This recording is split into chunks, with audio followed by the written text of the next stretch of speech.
Hello, everybody, and welcome to Inside the Bubble, your complete high school hockey highlight show right here on Kare 11 Plus and the Kare 11 streaming apps. We'll bring in our panel, our co-hosts. Matt Harrington joins us here today. Matt, an incredible week as we move into the holiday season. Yeah, absolutely, Pete. Hard to believe, but we're just about halfway through the girls' season already, and the boys are moving along. Great action coming up this week with all these holiday tournaments. Brandon Spratt, another co-host here on the program. You saw history last night among other great games this week. Yes, and I think we'll get to that history a little bit later in the program. Truly the most wonderful time of the year, though, with the holiday tournaments coming up. But first, we'll put a bow on some of the pre-holiday action. We had plenty of games to choose and pick through for what we're going to use on the highlights, 10 boys and 10 girls highlights. Let's get into those now. We're going to take you to the St. Louis Park Rec Center where it was Hockey Night in Minnesota, sort of. We're just calling it that. There's Tate Rader with a shot, Tori Schmidt and Colin Bierman on the helpers there. 1-0 Wayzata. And now it's going to be back the other way. Look at the heavy lifting going on here by Junior Podine, and every good player goes to the net. Cam Kirshner keeps grinding away and pokes it home for the 1-1 tie.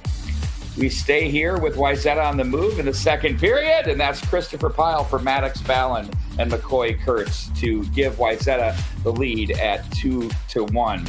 Now look at this situation here. In goal, a terrific save made. No stick. Ryan Pallinger scrambles. He makes the save. By the way, he had 33 saves in this one for the Trojans, was on point all night long.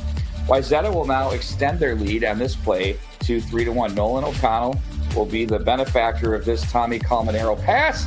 Catches it on the forehand, buries at 14:02, and it's 3-1 now, Wayzata.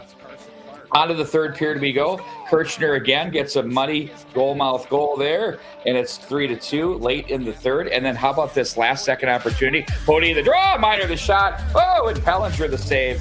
This one goes to the books, Wayzata 3-2, and that was a thrilling game from start to finish. Great one there. We go on to the Parade Ice Garden, Orono, Minneapolis, a Section 2A game between these two rivals. It is Orono just 1 minute 6 seconds into the game that gets the first goal on the shot there from Lakeland Hoffman. It's 1-0 Spartans. Minneapolis, though, would look for an answer here, and they get it. Beautiful shot there from Johan Krishan, and that makes it a 1-1 game here in Minneapolis. Now another chance here for Minneapolis trying to take the lead. Great turnaround shot from Eli Milinkovic. Chris Swartout going nuts on the call there from Parade Ice Garden. It's 3-1 Minneapolis now after that goal, but it's a great game for Minneapolis. But Orono would fight back, though, after the goal from Rory Kronik from Minneapolis.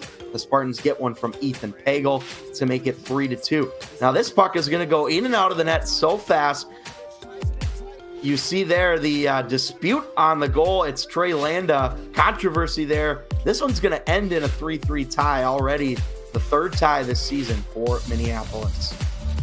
We'll stick in Class A action. Delano taking on Matamidi. Pick this up first period here, and look at the slick puck movement from the Tigers. Lance Hallinan in a long line of Hallinans that have worn the Delano sweater. Scores there to make it 1-0. Zephyrs turn it over here in their own zone. Guess what? It's a different Hallinan. This time, Daniel Hallinan scores unassisted, making it 2-0. Tigers in the second period here win the draw. Clean win. Marcus Kangas, the express lane to the nets, and he will finish there for a 3-0 lead. Tigers making it look a bit easy.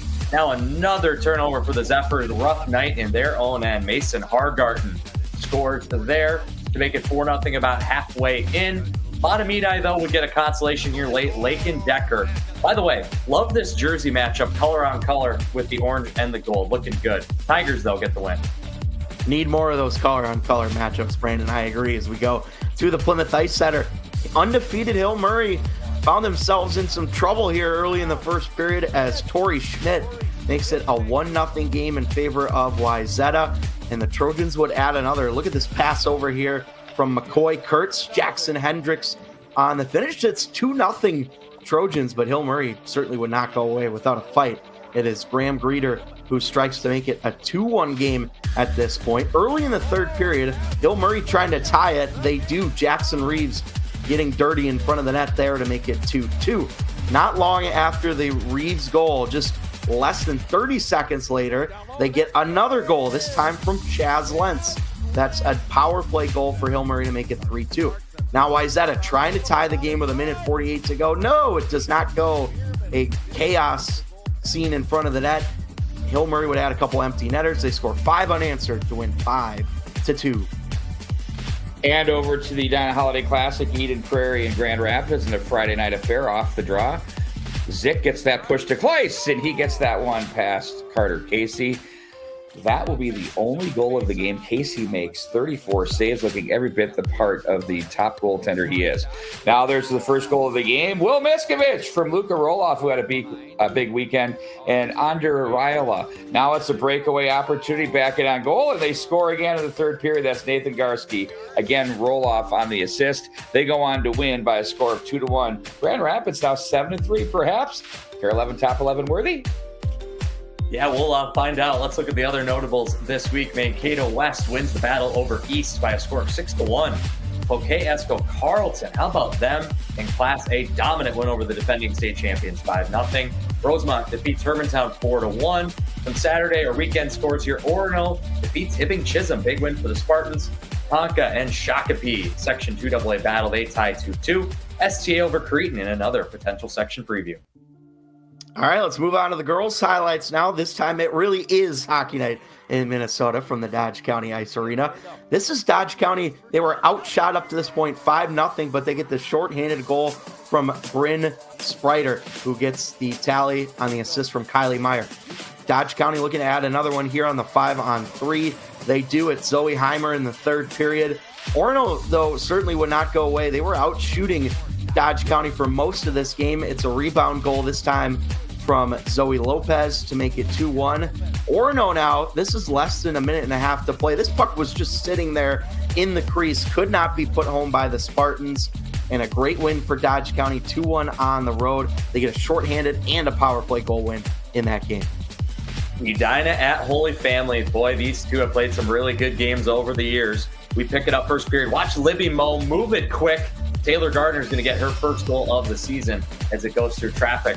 Now, this is not the repeat button here. Taylor Gardner has 2 now. Watch the one-time goal. Lorelei Nelson, the assist. Taylor Gardner, 2 goals in 2 minutes in the first. Hornets on the power play in period 2. Audrey Davis around the net. She's been their power play weapon all year. Makes it 3-0 in favor of the Hornets.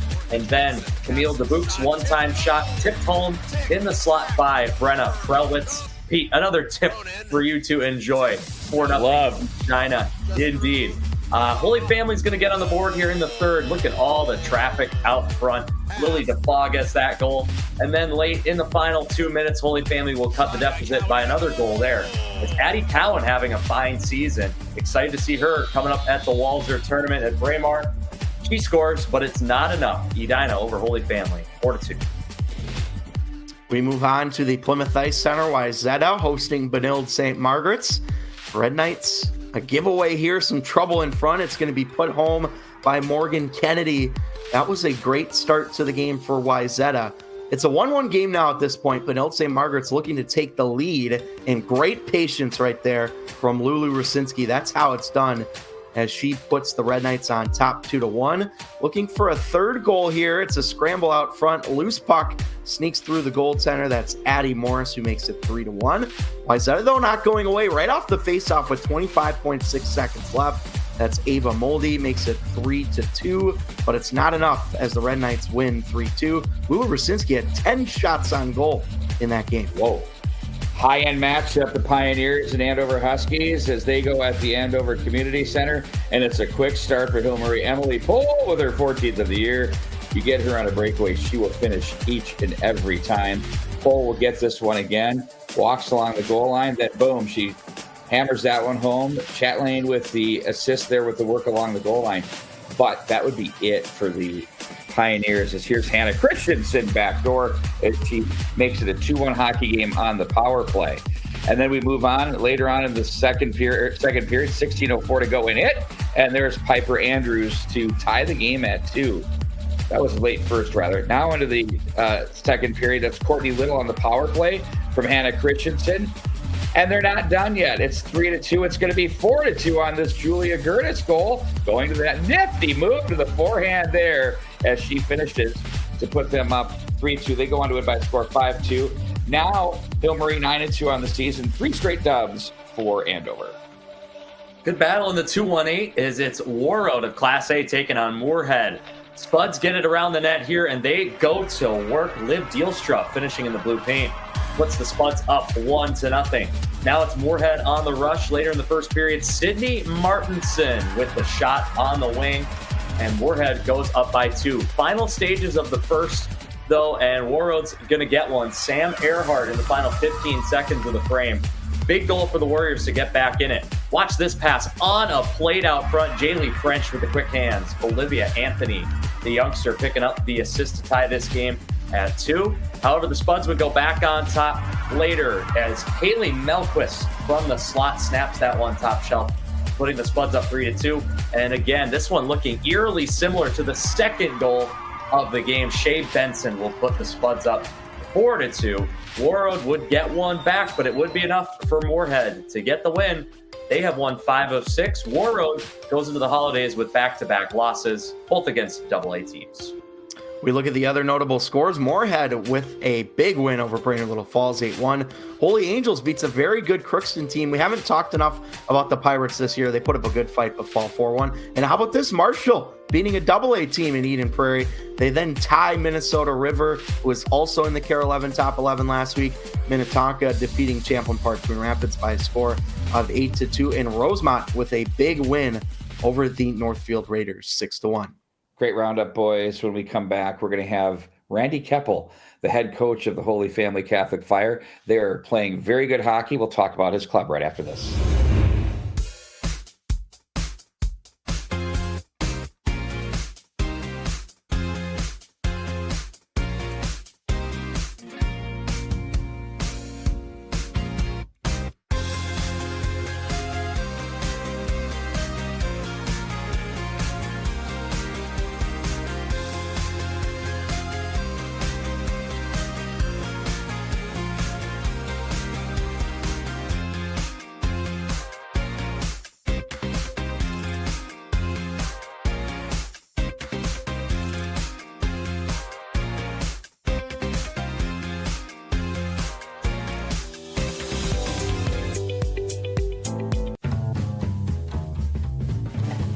good neighbor would give you a cup of sugar if you asked.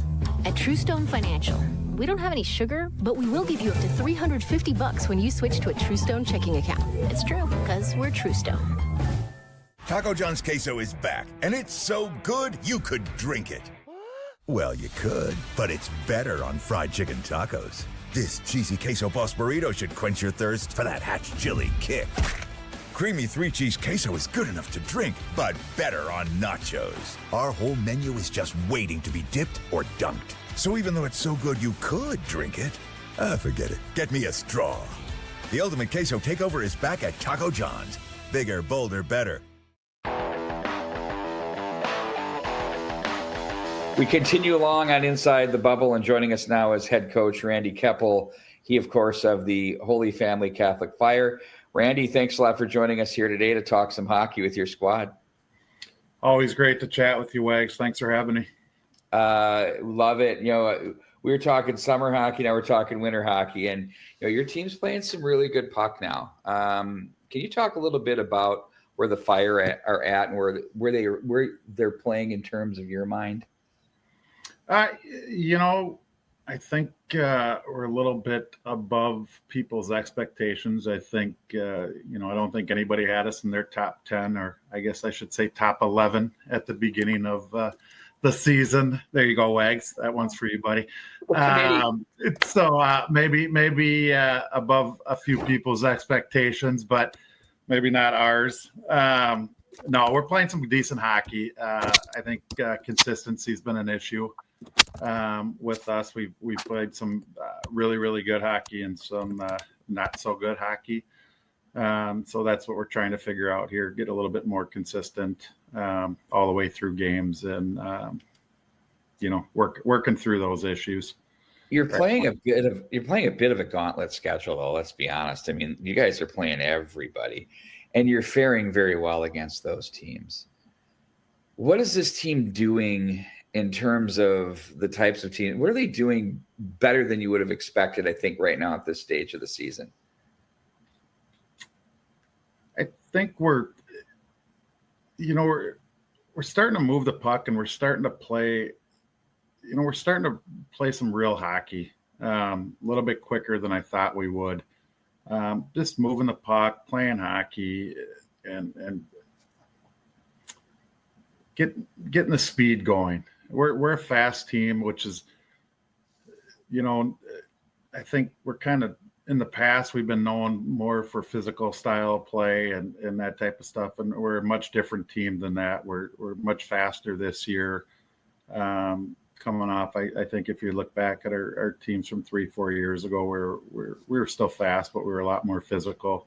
We're a fast team. We're a fast team right now. And just really using our speed and understanding that we need to use our speed to be successful.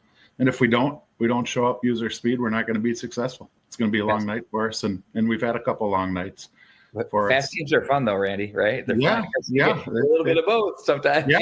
You get caught, but it's entertaining too, for sure. Yeah, it's fun. It's fun to coach. Let's talk a little bit about your upcoming Edina Holiday Classic. You come out of the chute with Minnetonka. That's obviously a huge Section 2 AA implicated game there. Important, obviously. Is it all important, or what's your approach to that one? You hope. You got to assume Tonka's going to be there, and in that section final. They're clearly the most talented team in our section. That senior class they have over there is lights out. Everybody knows it's not a secret over there. What they have going on. So you got to assume they're going to be there, and we'll have to fight our way through the section. There's some good teams in our section that don't go away easy. We found that out last year with going to overtime with Eden Prairie. So what this game will mean is, we'll find out where we stack up against them. Does it mean everything? Nah. You always want to win, right? Nobody goes out there wanting to lose. So we'll see where we stack up against them. They're fast, physical team. And we don't get to play them, during the regular season. So we're excited that we get a shot at them during the tournament here. Our kids are looking forward to it. I'm looking forward to it. It's always fun. The intensity jumps up. Edina always does a phenomenal job with this tournament. It's easily one of the best run that we've been a part of since I've been dealing with any kind of high school hockey. Dating back to the olden days, the Met Center Classic when you were getting rolling and I was still playing. But it's just a great tournament over there. The teams Sammy and crew bring in are top notch every year, and it's just awesome. So. Anywhere you end up over there, it's going to be a great game. So we're really looking forward to it. It's like a mini state tournament, and we always look forward to it. We'll have our full team of coverage working these games, and we appreciate your checking in here. We have our fingerprints all over the fire here within the MN Hockey TV, and we're looking forward to what's going to be a great slobber knocker. I like to throw that one around to open up the Walser Classic coming up in less than a week. So good luck to you, sir, and thanks for your time and joining the show today. All right. Thanks, Wags. Have a good Christmas. You as well. Thank you.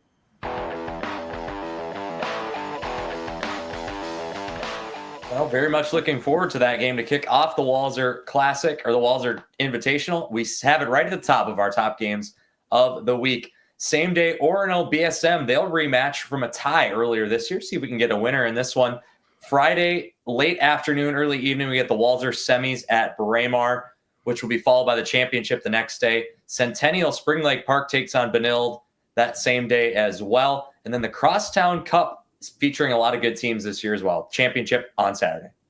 Boys Network top 5 games of the week. Minnetonka and Wayzata will meet on December 26th at 2:30, followed by Delano and Hermantown, a half-hour start after that. Benilde St. Margaret's and Shakopee, and the Sabres finally get on track against the Red Knights. Rogers will take on Minnetonka at 12:30 on the 27th. And then we'll close it out with a Class A matchup, 3 p.m. on the 28th. Orono against the Matamidi Zephyrs. These holiday tournaments provide such great non-conference matchups, which is so fun to watch. We've got them all on the TV for you. By the way, top 10 plays, Matt Harrington had a slew of things to work through, and I think he put together a very good group. All right, here we go. Top 10 plays of the week. We're going to start out at the Vadnais Sports Center. This is Gentry Academy's Haley Gray. What a move around the defense, and then finishes on the backhand. That was the tying goal. They ended up losing 4-1, but a great goal nonetheless. This is Park of Cottage Grove. Gavin Moss and Owen Korkish are going to connect as we'll watch this again. Just a beautiful play right here, fellas. That's how nothing the goalie can do. Rooted in the crease. That could almost be one. Eden Prairie. This is Sarah David trying to tie the game, or rather win it, with a few seconds to go in the final minute. Gets it done. What a play there by David. You saw this one earlier from Brandon Spratt. This is Marcus Kangas. I like what Brandon said. The express lane to the front of the net there. As Delano, you got to make a move around the ref.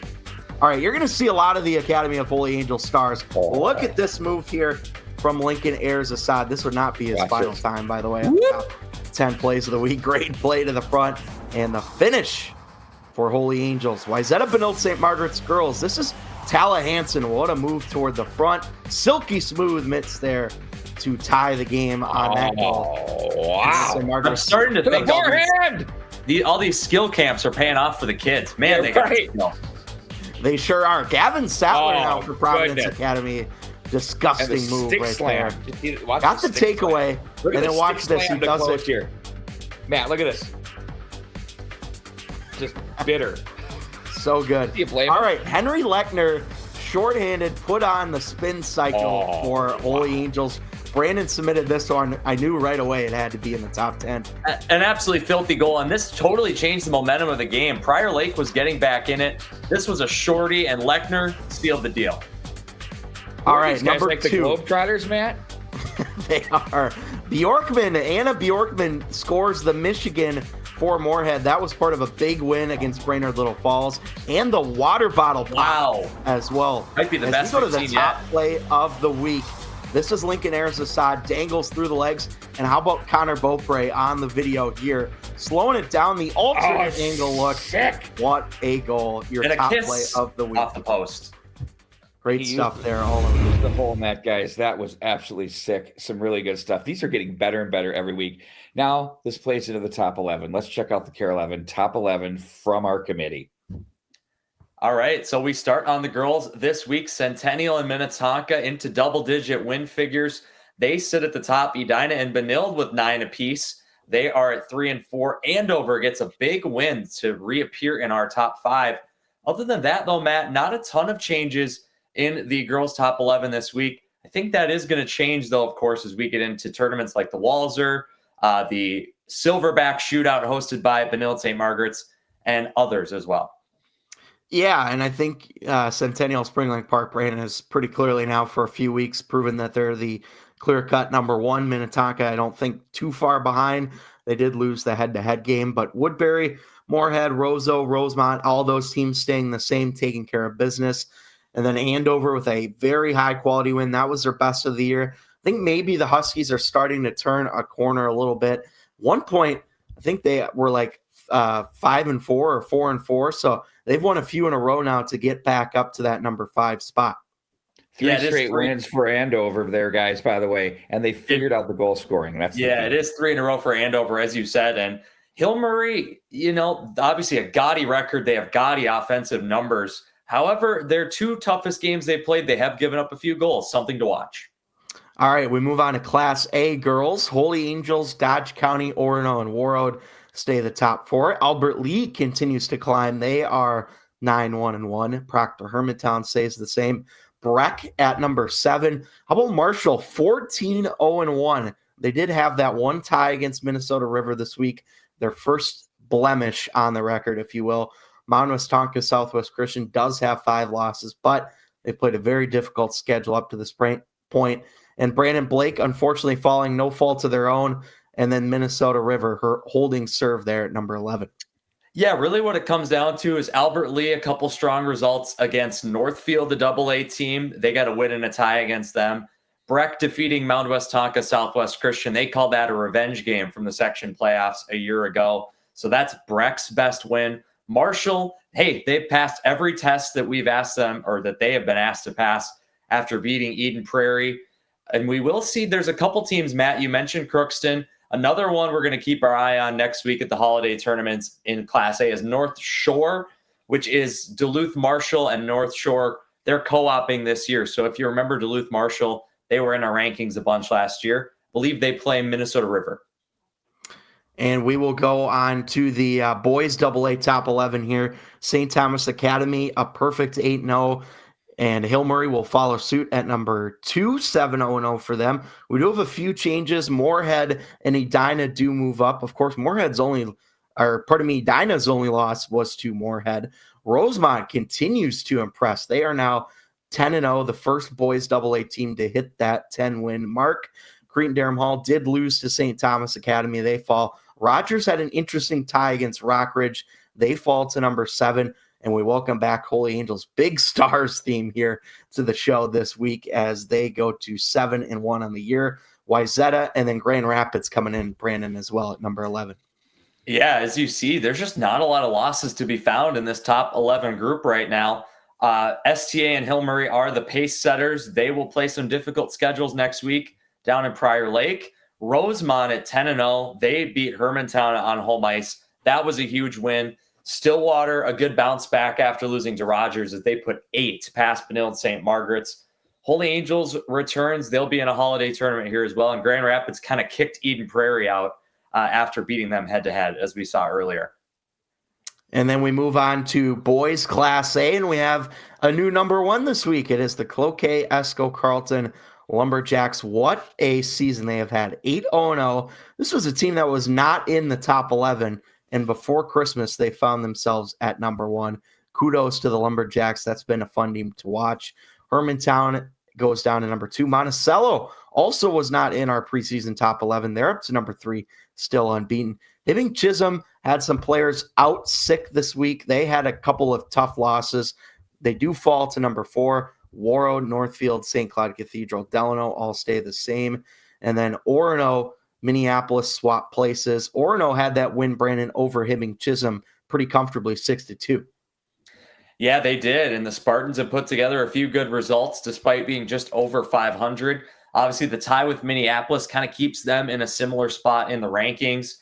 St. Cloud Cathedral did bounce back from losing to Cloquet Esco Carlton to defeat Delano. That probably keeps the Crusaders even where they are. Just, they could have even slipped a little bit further, but they got probably their best win of the season as well. Warroad fell to Moorhead as well on the boys' side.